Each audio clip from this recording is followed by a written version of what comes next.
오늘 말씀은 사무엘상 31장에서 보겠습니다. 사무엘상 31장 1절부터 6절 말씀입니다. 사무엘상 31장 1절부터 6절 말씀입니다. 찾으셨으면 우리 함께 합독하도록 하겠습니다. 1절부터 6절입니다. 블레셋 사람들이 이스라엘을 침해 이스라엘 사람들이 블레셋 사람들 앞에서 도망하여 길보아 산에서 엎드려져 죽으니라. 블레셋 사람들이 사울과 그의 아들들을 추격하여 사울의 아들 요나단의 아비아답과 말기수아를 죽이니라. 사울이 패전함에 활 쏘는 자가 따라잡으니 사울이 그 활 쏘는 자에게 중상을 입은지라. 그가 무기를 든 자에게 이르되 내 칼을 빼어 그것으로 나를 찌르라 하매 할례 받지 않은 자들이 와서 나를 찌르고 모욕할까 두려워하노라 하니 무기를 든 자가 심히 두려워하여 감히 행하지 아니하는지라. 이에 사울이 자기의 칼을 뽑아서 그 위에 엎드러지매 무기를 든 자가 사울이 죽음을 보고 자기도 자기 칼 위에 엎드려져 그와 함께 죽으니라. 사울과 그의 세 아들과 무기를 든 자와 그의 모든 사람이 다 그날에 함께 죽었더라. 아멘. 날마다 성경 오늘 7권 마지막 날이고요. 또 사무엘상도 오늘로서 이제 31장을 끝으로 마치게 됩니다. 우리가 잘 알듯이 사무엘서는 한 권입니다. 근데 이제 후대에 이제 성경을 기록한 사람들이 성경을 연구하는 사람들이 이제 편의상 이것을 이제 권으로 나누고 또 거기에서 이제 장절도 나누고 해서 우리가 지금 현재 받아서 보고 있는 이 성경이 매우 편하게 되죠. 근데 사무엘서는 한 권으로 되어 있는데 이렇게 31장에서 권을 나눈 것은 어떤 특별한 의미가 있기 때문에 그렇게 한 것이라고 저는 생각을 합니다. 제 마음 같아서는 30장에서 끊었으면 좋겠다 하는 생각이 있었어요. 왜냐? 30장에 물론 이제 다윗이 그의 죄로 인하여서 큰 위기를 겪게 되지만 결국에는 그가 여호와께 힘을 얻어서 용기를 가지고 아말렉 군대를 쫓아가서 승리하죠. 그러니까 어떻게 보면 사무엘상에서 다윗의 승리로 끝나는 것이 믿는 이들에게는 소망도 되고 희망이 되죠. 그런데 오늘 31장으로 끝나게 됨으로써 어떻게 보면 믿는 사람들에게는 약간 우울하고 암울한 그런 느낌으로 사무엘상이 끝나게 됩니다. 특별히 오늘 1절을 한번 보시면 블레셋 사람들이 이스라엘을 침해 이스라엘 사람들이 블레셋 사람들 앞에서 도망하여 길보아 산에서 엎드려져 죽으니라. 우리가 흔히 성경에서 특별히 이제 사무엘상 또 이스라엘 민족의 역사 속에서 블레셋의 의미를 어떻게 우리가 받아들입니까? 영적으로 믿는 자들에게 어려움과 또 위기를 주는 그런 민족이라고 우리가 생각을 합니다. 다윗이 처음 만났던 골리앗, 그를 죽임으로 인하여서 믿는 자들에게 소망이 되기도 하지만 또 블레셋 민족 앞에서 두려워 떠는 모습, 또 블레셋이 쳐들어왔다는 소리 때문에 사울이 무당을 쫓아가는 모습, 이런 모습들을 통하여서 믿는 자들이 마귀에게 얼마나 조롱당하고 또 그 앞에서 믿는 자들이 비열한 모습을 보일까? 이때는 어떤 방법으로 그 영적 전쟁에서 위기를 돌파하고 더 나아가서 하나님의 힘을 힘입어서 승리할 것이냐? 이런 주제가 바로 사무엘상 하에 계속해서 연결이 됩니다. 처음에 하나님은 블레셋을 이기게 모든 조건을 다 만들어 놓으셨는데 하나님만 믿고 하나님만 의지해서 그 하나님의 음성에만 순종하면 믿는 자들이 어떤 상황, 어떤 상태에서도 거대한 이 블레셋의 그 능력 앞에서 이기게 하셨는데 그 원리를 사울이 놓쳐버리죠. 그래서 끝없이 그는 그의 일생 속에서 위협 가운데서 삽니다. 담대하지 못했던 거죠. 지난 주일 우리가 사단이 너희 대적이 우리 앞에 서 있을 때 담대하라 그렇게 말씀하신 그 음성이 참 우리 믿는 자들에게는 계속 기억되어야 하는데 사울은 그러지 못했다는 거죠. 그래서 1절 보니까 블레셋 사람들이 이스라엘을 침해 이스라엘 사람들이 블레셋 사람들 앞에서 도망하여 길보아 산에서 엎드려져 죽으니라. 원래 이건 하나님이 원하지 않은 겁니다. 절대 이것은 하나님께서 원하지 않는 그런 신앙인의 모습이다. 우리 이거를 이 한 절 속에서 깊이 묵상하고 발견해야 할 점 있습니다. 오늘 하루 우리가 살아가는 데 있어서 정말 우리에게 예상하지 못한 사단의 공격이 있을 것입니다. 그때 이 1절의 말씀으로 결론이 나버리면 우리는 하나님 앞에서 신앙의 모습으로 실패한 모습입니다. 사울의 모습을 가는 겁니다. 2절을 한번 보시면 1절을 좀 더 세분화해서 나옵니다. 블레셋 사람들이 사울, 이스라엘 사람에서 좀 더 좁혔지요. 사울과 그의 아들을 추적하여 사울의 아들 요나단과 아비나답과 말기수아를 죽이니라. 2절에서는 사울의 가문의 멸망이 나옵니다. 마찬가지입니다. 너무 중요한 말씀. 저는 여기서 봤을 때 요나단, 사울도 보이지만 요나단도 보여요. 여러분, 요나단이 블레셋 사람들 앞에 죽임을 당할 사람입니까? 그렇지 않아요. 요나단은 하나님 앞에서 신실하게 살았던 사람입니다. 다윗이 위기 속에 있을 때 요나단처럼 함께했고 요나단처럼 도와준 사람이 없어요. 우리 각 사람들 중에서 우리들 중에서 누구도 요나단보다 더 신실한 사람이라고 자랑할 수 있는 사람 별로 없을 것 같아요. 요나단의 그 위대한 선택들, 다윗에게 그의 직위까지 물려주고 그의 왕위까지 물려줬던 그 모습들을 보면 요나단처럼 정말 신실한 사람이 없어요. 그래서 신학자들이 어떤 사람들은 이 요나단의 모습 속에서 예수 그리스도의 모습을 본다고 하죠. 그럼에도 불구하고 요나단이 죽습니다. 비참하게 죽어요. 왜요? 저는 여기에서 이 2절에서 원인은 다른 사람 없죠. 사울 때문에 죽습니다. 하나님의 백성들의 영적 지도자의 그 실수, 죄, 이로 인해서 당연히 이겨야 할 상황 속에서 이기지 못하고 결론으로 죽게 되는 모습은 우리가 깊이 묵상해야 할 때라고 생각합니다. 하나님은 우리에게 영적 지도자로서, 영적 리더로서 세우셨어요. 목사로서, 전도사로서. 그래서 한 교회의 머리로 세우시고 그것을 주장하라고 하지 마시고 그걸 통하여서 항상 민감한 가운데서 하나님의 음성 따라서 따르는 자들에게 하나님의 방법대로 살게끔 이끌라, 그렇게 말씀하십니다. 사울은 위기에 다급했을 때 하나님을 찾지 않아요. 그래서 멸망합니다.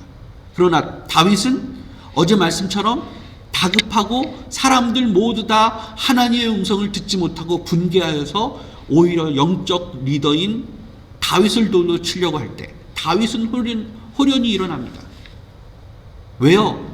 영적으로 민감하고 하나님의 음성 들을 수 있는 준비가 되어 있고 그것을 수용할 수 있는 자세가 되어 있었기 때문에.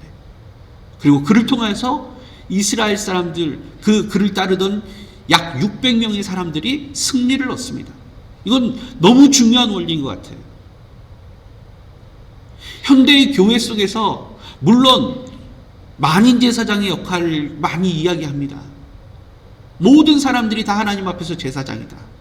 그러나 맞죠. 그 말은 맞지만 그 속에서도 하나님이 따로 목회자들을 세우시고 그들에게 하나님의 역할을 감당케 하셨습니다. 그렇다면 목회자들은 특별해야 된다고 생각합니다. 달라야 됩니다. 다른 사람들이 슬픔 가운데서, 어려움 가운데서 울 기력조차 없을 때 하나님의 음성을 들을 수 있는 사람이 되어야 하는 것은 목사요, 전도사들이고 또 교회 직분자들입니다. 그리고 그 음성을 누가 들었을 때, 아, 나보다 못한 사람이 그 음성 들었네 하고 질투하는 것이 아니라, 아, 정말 이것이 하나님의 말씀대로 적용할 수 있는 것이다 하면 서로 수용하고 협력하여서 한 마음 한 뜻으로 같이 하는 것이, 그것이 교회의 가장 중요한 버팀목이 될 수 있다고 저는 믿습니다. 이것을 실패하면 하나님이 아무리 그에게 처음 성령 충만도 허락하고 사울을 통하여서 하나님의 승리를 맛보게 하셨지만 결코 회복될 수 없어. 마지막에 가서는 이런 비참한 최후를 맞게 된다는 것을 우리가 꼭 기억해야 할 줄 믿습니다. 사울의 인생 속에서 가장 빛났던 것은 모압의 모습입니다. 모압 전투에서 그가 하나님이 원하셨던 모습을 한번 보입니다. 모압 전투에서 너무 멋지게 하나님의 음성대로 잘 나가서 다 승리합니다. 그 승리의 모습만 성경에 마지막에 기록돼요. 길르앗, 여기 마지막에 보면 우리가 읽지 않은 7절부터 나오는 7절이 아니라 길르앗 야베스의 족속이 그의 시체를 이렇게 수급하는 모습이 나오는데요. 길르앗 야베스가 누구예요? 바로 이 사울이 평생토록 하나님의 방법으로 이겼던 모압 전투에서 살려낸 하나의 민족입니다. 너무 중요한 원리인 것 같아요. 하나님이 우리의 이 사역의 모습들을 다 기억하시고 그의 반드시 응답하시고 그에 맞는 상급을 하나님 허락하시는데, 그것이 사울처럼 죽음 이후에나 받는 모습이다 하면 얼마나 슬픕니까? 우리 모두가 지금 참 많은 하나님의 일들을 하고 있지만 그것이 바로 하나님이 기뻐하시는 삶인가, 하나님이 기뻐하시는 원리인가 생각하시고 더 열심히 주님 앞에 매달려서 기도하고 앞만 보고 주의 일을 감당하는 그런 우리들이 되었으면 좋겠습니다. 그래야만 승리할 수 있습니다. 그래야만 오늘 이와 같은 이스라엘 백성들이 당하는 치욕을 면할 수 있습니다. 우리의 삶 속에서 블레셋은 지금도 우리 앞에서 우리가 연약할 때를 우리의 약점을 파고들려고, 또 우리가 조금만 방심할 때 다 기다리고 있으면서 틈을 비집고 오려고 합니다. 항상 주 앞에서 긴장하고 또 우리 자신을 점검하는 그런 우리가 되어야 할 점 있습니다. 또 한 가지는 영적 승리를 위해서 한 가지 원리를 또 생각합시다. 다윗만 잘하면 안 되는 거예요. 하나님은 블레셋을 맞서서 블레셋에게 이기려고 하실 때는 다윗뿐만이 아니라 사울도 함께 합력하기를 원하셨어요. 우리가 잘 알듯이 우리가 사단을 이기고 마귀를 이기는 것이 쉽지 않아요. 내가 아무리 혼자 잘한다고 해서 독불장군처럼 내가 주 앞에서 기도 열심히 하고 말씀으로 무장됐다고 해서 이길 수 있는 것이 아니에요. 왜요? 그들은 우리보다 더 능력이 커요. 그래서 우리는 하나님 앞에서 더 열심히 주님의 능력을 구해야 할 것이고 더 열심히 하나님께 매달려야 되는 거예요. 원리는 교회 성도들이 함께 합력하여서 그들을 이기기를 원하시는데, 사무엘상의 이와 같은 결과를 나타낸 것은 사울이 다윗과 합력하지 않았기 때문에 너무 중요한 원리라고 생각합니다. 교회 안에는 함께 해야 되고 그 함께하는 속에서는 질서가 분명 필요합니다. 다윗이 사울을 24장과 26장에서 죽일 수 있는 기회가 2번 있었어요. 그럼에도 합력하기 위해서 큰 블레셋을 이기기 위해서는 사울이 필요하다는 것을 생각해서 끝까지 그가 인내합니다. 아비새가 이보다 더 천우의 기회가 어디 있습니까? 저 대적 사울을 죽입시다. 그때 다윗이 한 말은 그가 하나님의 기름 부은 받은 자다. 그는 내 적이 아니다. 나와 합력해서 블레셋을 이길 사람이다. 정확하게 알았던 거죠. 믿는 자들끼리 분열하고 믿는 사람들끼리 서로 싸우고 그래서 블레셋 앞에서 더 우리의 전력이 약해진다면 그보다 어리석은 것이 어디 있습니까? 한 가지 생각한 것은 다윗은 사울이 나보다 더 높은 것 무엇이냐? 하나님의 선택을 먼저 받았다는 것, 기름 부음을 먼저 받았다는 것입니다. 또 반대로 지금 이 기준 속에서 보면은 기름 부음을 다윗도 받았어요. 하나님 이제 그 촛대를 다윗에게 옮겼다면 사울은 또 어떻게 했어야 되냐? 영적으로 분별을 해서 자기에게 하나님이 더 먼저 질서를 허락하신 것이 아니라 이것이 다윗에게 옮겨가고 있구나 깨달았어야 되는 건데 그것을 사람의 질투와 사람의 그 이기심 때문에 넘기지 못하죠. 2번의 죽음의 경고 속에서도 그의 고백은 하나님이 정확하게 얘기해요. 나보다도 너를 더 축복하는구나 말하잖아요. 그런데도 행동은 달라지지 않아요. 말씀을 마치겠습니다. 교회 안에 정말 분열이 없도록 항상 열심을 다해서 합력하는 모습이 있어야 될지 믿습니다.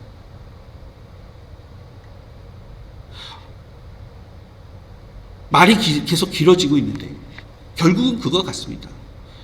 하나님의 사랑 이야기할 때 말로만 생각하는 것이 아니라 먼저 손잡아주고 먼저 합력할 때 다윗과 같이 자기에게 엄청난 손해와 그 공격을 가했던 사울마저도 허용하고 또 받아들이는 모습을 이 사무엘상을 통해서 우리가 본다면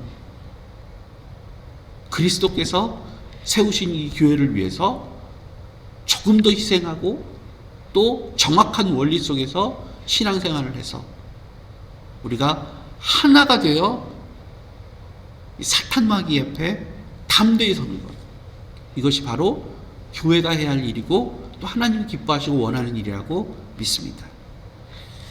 우리 교회가 앞으로 블레셋 앞에서 승리하기 위해서는 31장의 결론으로 끝나서는 안 될 줄 믿습니다.